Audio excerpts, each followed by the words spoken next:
Software office నుంచి IT job అయిపోయి బయటకు వచ్చేసరికి అందరూ నీట్గా షర్ట్ అండ్ ప్యాంట్ వేసుకుని చాలా క్లాస్గా డీసెంట్గా కనబడతారు. కానీ వాళ్ళు ఇంటికి వెళ్ళి వాళ్ళ వైఫ్తో ఎలా బిహేవ్ చేస్తున్నారు అంటే మనం బయటికి అపీరెన్స్కి వాళ్ళు రియల్ లైఫ్లో వాళ్ళు ఎలా ఉంటున్నారో తెలియదు, చెప్పలేం కదా మేడం.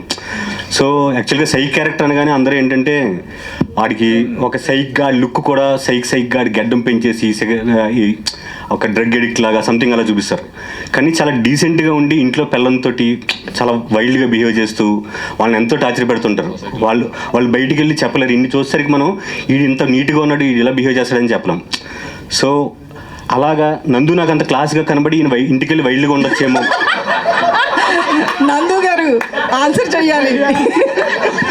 ఈయన ఇంకొంచెంసేపు మాట్లాడితే నన్ను బ్యాన్ చేసేలా ఉన్నారు ఇండస్ట్రీలో నుంచి. మీకు దండం భయ్యా, మీరు లేనిపోని డౌట్లు పెడుతున్నారు. ఈయన ఇప్పుడు మా ఆవిడకి ఇంటికి వెళ్ళాక లోపలే ఉన్న నెగిటివ్ షేడ్ ఉందా అని అడుగుతారు గీత గారు. ఏడిపోయా మీరు అటెల్ ఇటెల్ నా మీద పడతారు. ఇది మరీ బాగుంది, హీరో విలన్ కొట్టుకుని మధ్యలో కమెడియన్ మీద పట్టేట్టు నన్ను అంటాడేంటి. సెలెక్ట్ చేసిన భయ్ యాక్చువల్గా బ్రో, మిమ్మల్ని యాక్చువల్గా అందుకే సెలెక్ట్ చేసుకున్నా. బయటికి ఇంత క్లాస్గా ఉంటారు కదా.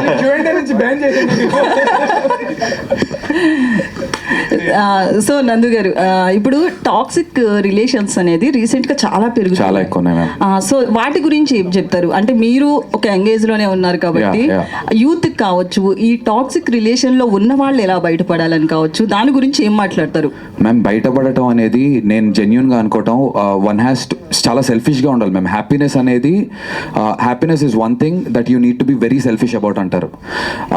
సో నువ్వు హ్యాపీగా లేకపోయినా సరే అందులోనే ఉంటున్నావు అంటే కనుక తప్పు నీదే. You can always walk out of a relationship if you don't like it. And నాకు తెలీదు ఎందుకు మరి దేనికైనా భయపడి, ఆడవాళ్ళు అవ్వచ్చు మగవాళ్ళు అవ్వచ్చు మ్యామ్, ఇట్స్ ఈక్వల్. ఇక్కడ జెండర్ బయాస్ లేదు. అబ్బాయిలు సఫర్ అవుతున్నారు, అమ్మాయిలు సఫర్ అవుతున్నారు. అలాంటి రిలేషన్షిప్ నుంచి వాకౌట్ అవ్వాలి మ్యామ్. నాకు కూడా తెలియట్లేదు ఎందుకు ధైర్యం చేసి ఒక రిలేషన్షిప్ నుంచి బయటికి వాకౌట్ అవ్వలేకపోతున్నారు. ఎవరైనా ఇబ్బంది పెడుతుంటే వాళ్ళతోనే పడి పడి పడి అసలు ఉండాల్సిన అవసరం ఏముంది? You need to walk out. And you need to walk out అనేది మన సినిమాకి కూడా సంబంధించి ఉంది ma'am. Thank you for asking that. How do దాన్ని వాకౌట్ చేసి సఫర్ అవుతుందా అవ్వదా అనేది నాకు తెలిసి ఒక చిన్న మెసేజ్. అందుకే నాకు బహుశా తెలిసి ఆడవాళ్ళకు కూడా మన సినిమా నచ్చడానికి ఫోకస్ గ్రూప్ షోస్లో కారణం అదే. బికాస్ ఒక చూసిన వాళ్ళు ఎవరైనా అలాంటి రిలేషన్షిప్లో ఉన్నారేమో, వాళ్ళకు ఒక హోప్ కనిపించిందేమో, ఓహో నేను కూడా ఒక రిలేషన్షిప్ నుంచి వాకౌట్ అవ్వచ్చు, I can still have a beautiful life. Society taboo చేస్తుంది మ్యామ్. ఒకటితో లవ్లో ఉండి బయటికి, పాపం ఆడవాళ్ళు ఎస్పెషల్లీ, ఒకటితో లవ్లో ఉండి బయటకు వచ్చి ఇంకో బ్రేకప్, ఫస్ట్ ఆ అమ్మాయి చెప్పింది అనుకోండి బ్రేకప్, ఇంకా అరే ఆ అమ్మాయిరా అంతేరా అందరితో అని ఇలా అంటారు. అబ్బాయిని కూడా అంటారు, బట్ అమ్మాయిలు నన్నంత అనట్లేదు. కానీ అబ్బాయిలు ఏమంటారంటే, ఒకవేళ నిజంగా అబ్బాయి బ్రేకప్ చెప్తే అమ్మాయి మంచిది కాదు అందుకే బ్రేకప్ చెప్పాడు అంటారు. అదే అమ్మాయి బ్రేకప్ చెప్తే రివర్స్లో అంటారు. టైమ్స్ మారిపోయాయి మ్యామ్, అలా లేదు. మీరు గత ఒక 4 నెలలుగా చూస్తుంటే ఆపోజిట్లే ఎక్కువ జరుగుతున్నాయి మ్యామ్. అబ్బాయిలు చాలా సఫర్ అవుతున్నారు. రీసెంట్గా ఒక ప్రపోజల్ కూడా చూసాం, అంత వైల్డ్ ప్రపోజల్ ఈ అగ్లీ ప్రపోజల్ కన్నా దారుణంగా ఉంది. అది చాలా చాలా బాధాకరమైనటువంటి విషయాలు చాలా చూసాం మ్యామ్. బట్ నేను చెప్పేంత వాడిని ఖచ్చితంగా కాదు, బట్ టాక్సిక్ రిలేషన్షిప్లో ఉంటే దయచేసి అమ్మాయిలు అబ్బాయిలు వాకౌట్ చేసేయండి. సొసైటీ జడ్జ్ చేస్తుందని మీ జీవితాన్ని అందులో నాశనం చేసుకోకండి. నా క్లోజెస్ట్ ఫ్యామిలీలో కూడా అలాంటి ఒక టాక్సిక్ రిలేషన్షిప్లో ఉన్న వాళ్ళకి నేను చెబుతున్నా, అయినా నా మాట వినట్లేదు. One has to walk out ma'am. Okay, good. Venu sir, సరే రీసెంట్గా చూస్తే కనుక రిలీజ్ సినిమాలకి కావచ్చు, చిన్న సినిమాలకి ఇండస్ట్రీ పెద్దలు ఎవరు సపోర్ట్ చేయట్లేదని రీసెంట్గా మనం ప్రెస్ మీట్లో కూడా చాలామంది మాట్లాడడం చూసాము. బట్ మీరు చిన్న సినిమాలకి ఎప్పుడు కూడా సపోర్టివ్గా ఉంటారు. సో చిన్న సినిమాలకి థియేటర్స్ రావాలన్నా, లేదంటే క్యూబ్ విషయంలో కావచ్చు, వీటి విషయంలో మీ ఒపీనియన్ ఏంటి? చిన్న సినిమాకి థియేటర్లు డెఫినెట్లీ దొరుకుతున్నాయి.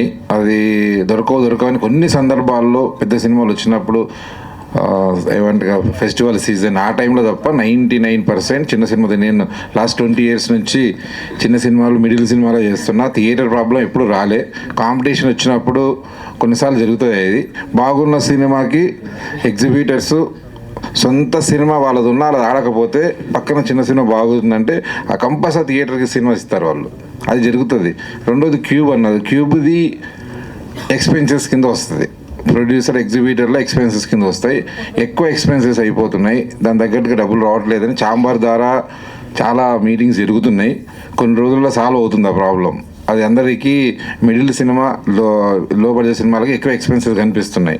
కొన్ని షోలే ఆడుతున్నారు, రిలీజ్ అయ్యి 3 days ఆడుతున్నా 1 week పేమెంట్ వెళ్ళిపోతున్నాయి. రకరకాల అక్కడ అకౌంటింగ్ సరిగా లేదు, జెన్యున్గా లేదు, ప్రాబ్లం అవుతుందని అందరూ ప్రొడ్యూసర్స్ ఉన్నారు. దానివల్ల డిసిషన్ జరుగుతున్నాయి, కొన్ని రోజులు సాల్వ్ అవుతుంది ప్రాబ్లం. అన్న పండక్కి పెద్ద సినిమాకి పండగతో సంబంధం లేదు కదా. ఒక పెద్ద హీరో ఉన్నాడు అంటే కాలేజ్ ఎగ్గొట్టైనా ఆఫీస్ ఎగ్గొట్టైనా వెళ్ళి చూస్తాం. ఎందుకు మీరు అందరూ పండక్కి పెద్ద సినిమాలు కాకుండా పెద్ద సినిమాలు ఎప్పుడైనా రావచ్చు? నాకు తెలిసి తమిళనాడులో అలాంటిది ఉండింది ఒక పాయింట్లో, ఇప్పుడు ఉందో లేదో తెలీదు.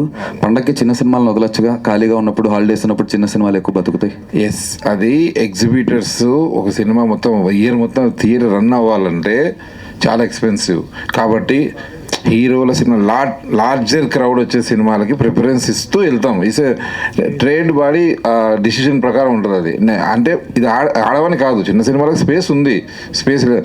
ఆ టైంలో ఎక్కువ క్రౌడ్ పెద్ద బడ్జెట్ సినిమాలు, లార్జర్ ఎంటర్టైన్మెంట్ చేసే కొత్త సినిమాలు వస్తున్నాయి కాబట్టి వాటికి ప్రిఫరెన్స్ ఇస్తారు. అది ఎగ్జిబిటర్స్. సమాన న్యాయం జరగాలంటే చిట్టీలేసి సమాన కంపల్సరీ ఉంది. నేను చెప్తా ఉంది. చాలా మంది అనుకుంటా బెస్ట్ సినిమా చచ్చిపోయిందని ఎక్కలేదండి. మన సినిమాలో మ్యాటర్ ఉంటే ఆడకుండా పోయిందంటే జరగదు. కరెక్ట్. ఎవ్వరు తీసినా సరే, లాస్ట్ ఇయర్ లో తీసిన కొన్ని 2 చిన్న ఆడతాయి అన్న. నేను అనేది పండగకి వచ్చి టైం ఉంటే కలెక్షన్స్ ఎక్కువ వచ్చి మనకు డబ్బులు చిన్న సినిమా కలెక్షన్ ఎక్కడ పోదు, నీ రూపాయి నీకు ఉంటుంది కంపల్సరీ, డెఫినెట్లీ ఉంటుంది.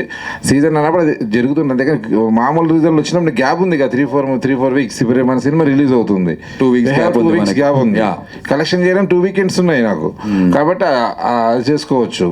అట్లా ఎప్పుడు లేదు, మంచి సినిమా ఎప్పుడు బతుకుతుంది. ఎన్ని 4 సినిమాల మధ్యలో ఉన్నా కూడా 4 సినిమాలు చూస్తారు ఆడియన్స్. అదే సంక్రాంతికి కొంచెం పెద్ద హీరోలతో పోల్చిన చిన్న సినిమాలు కూడా వాళ్ళతో ఈక్వల్ గానే ఆడాయి, వస్తాయి. Avika, can you give them mic, Nandu? Yeah, okay. Yes. Yeah. Hi Avika, first of all trailer is very interesting, చాలా బాగుంది. అయితే మీ రోల్స్ చూసుకుంటే ఒక్కొక్క సినిమాకి you have shown your characterisations difference ఉంది. అయితే here we are seeing Vadhuvu pair is repeat అనమాట.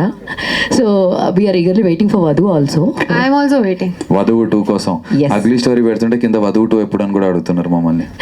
So ఈ క్యారెక్టర్ చాలా స్ట్రాంగ్గా ఉంది, ఎందుకంటే అంత స్ట్రాంగ్ యాక్టర్ మీ ముందు యాక్ట్ చేస్తున్నప్పుడు we should have a equal reaction కూడా కావాలి. అబ్సల్యూట్లీ అది కూడా మీకు చాలా ఫోర్సబుల్గా ఉంటుంది. అంటే like if the person is before you is అంత గట్టిగా పర్ఫామ్ చేసినప్పుడు మీకు కూడా రియాక్షన్స్ చాలా ఇదిగా ఉంటుంది. సో ఈ క్యారెక్టరైజేషన్ చెప్పినప్పుడు what was that hooking point for you అంటే ఏం చెప్తారు? So when he narrated the script to me, the first thing that came to my mind was, are we glorifying toxicity? True. And if that is what it is, I don't want to be a part of it. That was my question, being very honest. But when he explained me every little detail of how it's being portrayed and how raw and real it is going to be visible to the audience, that whatever he is doing according to him is right, as in his character, and whatever this girl is doing or suffering or whatever her state is, that is also going to be seen as glorified as the other side of it. Which gave me the clarity that this is not what I'm scared of. This is something completely different and in the right direction and a right path that we can or we should show to people. Second thing that really I liked about this particular character was that she doesn't talk much. All my characters that I've done in the past, I have had monologues, especially #bro. I was constantly talking in the film. But here, these were the silences that I had to play with, body language, my eyes. As an actor, that is very challenging. And for me, it was that challenge that, can I even do this? And the character is very matured. If you see, she's wearing a sari and like a little matured. And of course, there are flashbacks of the younger version and the happier side and all of it.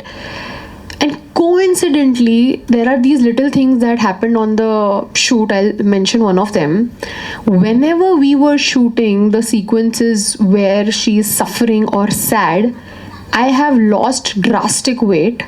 Okay. My eye bags are visible. I look weak and like somebody who is tortured. And when I have shot the happiest phase of the film, the character, I am like, I have put on here the happy fat, you know, like they call it. And when I saw the film, I was shocked because this wasn't planned. This was not that I had thought of, director would have thought of. But everything, you know, when your intention is right, things fall in place, and that is exactly what happened here. So before getting into the thing, I was Please do subscribe to Tea Time Telugu. Please subscribe Tea Time Telugu. Hi guys, please subscribe Tea Time Telugu.